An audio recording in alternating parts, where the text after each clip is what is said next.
At ang medisina sa pagtuklas sa tinatawag na Fountain of Youth, kung paano maiwasan ang pagtanda, pati na ang mga sakit. Matagal-tagal na rin pinag-uusapan ang stem cell therapy, lalo pat dumarami ang mga sakit at mga karamdaman na pwede nitong malunasan at maremedyohan.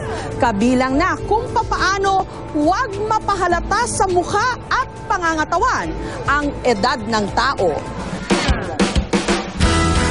Dito sa Hollywood Boulevard, nakahanap ng immortalidad ang mga sikat na Hollywood celebrities. At dito rin natagpuan ni Frank ang nagpabalik raw sa kanyang kabataan. Katunayan, sino raw ang mag-aakalang 46 years old na siya? Something different about you, and it's not that you got a haircut, it's not that you lost weight. What's going on, you know? On the vanity side of it, there's that benefit, but really I did it because I want to increase the quality of my life.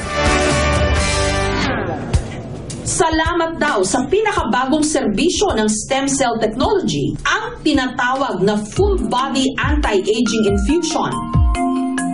Sa tulong daw ng stem cell treatment na ito, napupuno raw ng mga bagong cell ang buong katawan.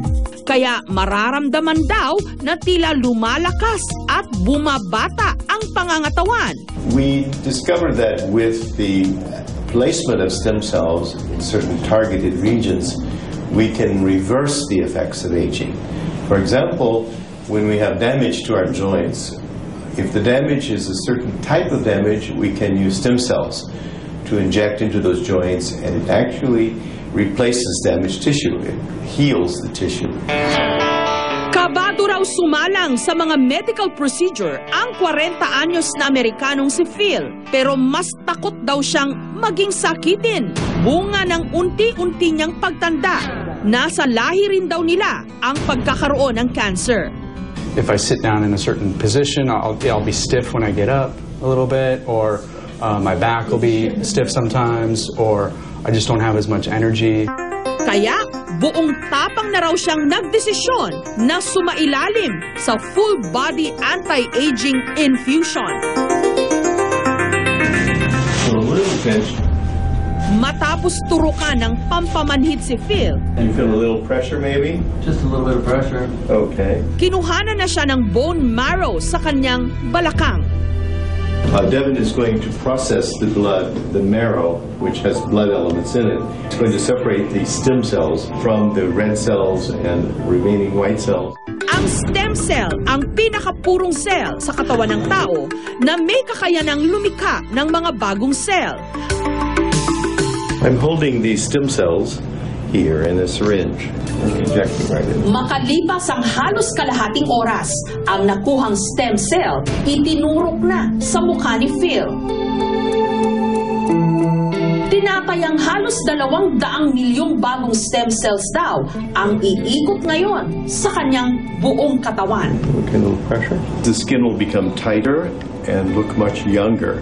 What are your expectations after this? Immortality.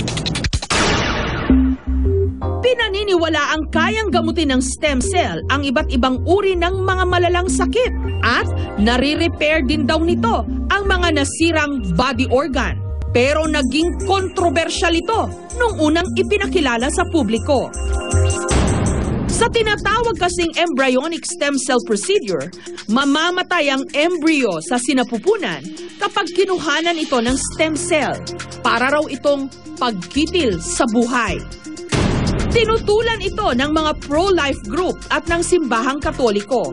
Pero hindi nagtagal, natuklasan ding pwedeng makakuha ng stem cell sa bone marrow o gulugod. Pati na sa umbilical cord o yung pinagputulan ng pusod ng bagong silang na sanggol. Ang effective pa lang na stem cell therapy ngayon ay tinatawag na bone marrow transplantation. Ginagamit nila yan sa pag-treat ng mga leukemias, mga lymphomas. Nagagamit na rin daw ngayon ang stem cells technology maging sa pagpapanatiling maganda ng katawan. Si Dr. Rolando de Guzman. Napanot raw siya kahit sa edad lang na 44. Sumubok na raw siya ng kung ano-anong shampoo at gamot sa buhok. Pero hindi pa rin naawat ang kanyang bad hair days. Nung gumamit ako, sabi nila parang kumapal daw yung strand. Pero eventually, yung hairline ko talagang nagre-recede pa rin and may hair fall pa rin. Ang kanya raw nagagasto sa kanyang espesyal na wig. Umabot na ng 100,000 pesos kada taon. May white hair pa yan. Buwan-buwan kasi itong kailangang ipaayos sa klinika. Ang nakikita na lang niya ngayong solusyon sa kanyang problema, ang tinatawag na triple therapy. Sa hair transplant na ito, ginagamit ang tinatawag na growth factor stem cells mula sa dugo ng pasyente para ma-stimulate ang natural raw na pagtubo ng bagong transplant na buhok. Kasi minsan, when we do transplants, minsan hindi 100% tumutubo yung buhok. So what we want to ensure is, after the hair has been transplanted, tutubo siya ng maganda.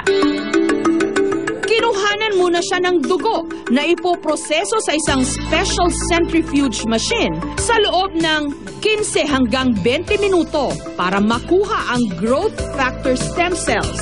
So yung yellow na part, itinatawag natin growth factor at ito ang i-inject natin sa patient scalp bago natin i-start yung implantation. Pagkatapos, hiniwaan na siya sa anit. Nakuha na natin strip. Dissecting natin sa microscope. Mabusising inihiwalay isa-isa ang mga ugat ng kanyang buhok. Sunod na ituturok ang growth stem cell sa anit gamit ang isang makina. Hindi naman siya masakit eh. Very fine pricking sensation pero not painful. Actually, mas masakit pa yung facial eh. Susukatin din ang hugis at anggulo kung saan itatanim ang mga bagong buhok ni Rolando. Depende sa dami ng buhok na kailangang i-transplant. Ang treatment na ito nagkakahalaga mula 150 hanggang 300,000 pesos. Now I've got hair. Pati ang stem cell na nakukuha sa mga hayop, nagagamit na rin sa tao. Ang kilalang cancer doctor na si Dr. Tranquilino Elicanio, kamakailan lang nagpa-stem cell therapy sa Germany. Ang itinurok sa kanya sa pag-asang gumaling ang kanyang katawan matapos siyang ma-stroke galing sa tupa o sheep. 1 month and a half after my injection, yung blood chem, tinignan ko. Aba, yung aking fasting blood sugar, yung aking cholesterol, uric acid, creatinine, all went down to normal. Kamakailan din lang, umamin si dating Pangulong Erap Estrada na siya man nagpa-stem cell therapy para gumanda ang kanyang pangangatawan. Ito raw ang sikreto sa kanyang itsura. Mukha ngang hindi tumatanda si Erap. Katulad ng kay Dr. Elicanio, ang stem cell na ibinigay sa kanya mula rin sa tupa. Usap-usapan din ngayon na ang ilan nating mga politiko at kilalang personalidad nagpa-stem cell therapy na rin. Pati sa itlog ng inahing manok. Makakakuha rin daw ng benepisyo ng stem cell sa pamamagitan ng chicken embryo capsules. Galing pa raw sa Amerika ang chicken embryo capsule.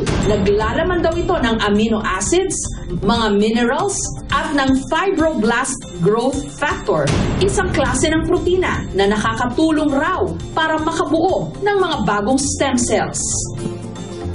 Yung cells naman natin na medyo may kapansanan o medyo namamatay, binubuhay o flash. Bukod sa sakit na vertigo, mahigit isang dekada ng pinahihirapan ng diabetes ang 62 anyos na si Cecil. At nitong taon lang, nadiskubre pang meron din siyang stage 1 cancer sa matris. Hinang-hina ako. Akala ko mamamatay na ako. Parang everyday, pababa ng pababa. Lalong-lalo na yung depression ko. Tinitingnan ko sarili ko, awang-awa ako kasi ang laki ng eye bag ko, putlang-putla ko, ang tanda-tanda ko na. Kaya sinubukan daw niyang uminom ng chicken embryo stem cell. Ang diabetes ko, ngayon wala na akong insulin. Nagpa-laboratory ako lahat. Pati sugar ko nag-normal. Ang blood pressure ko hindi na tumataas.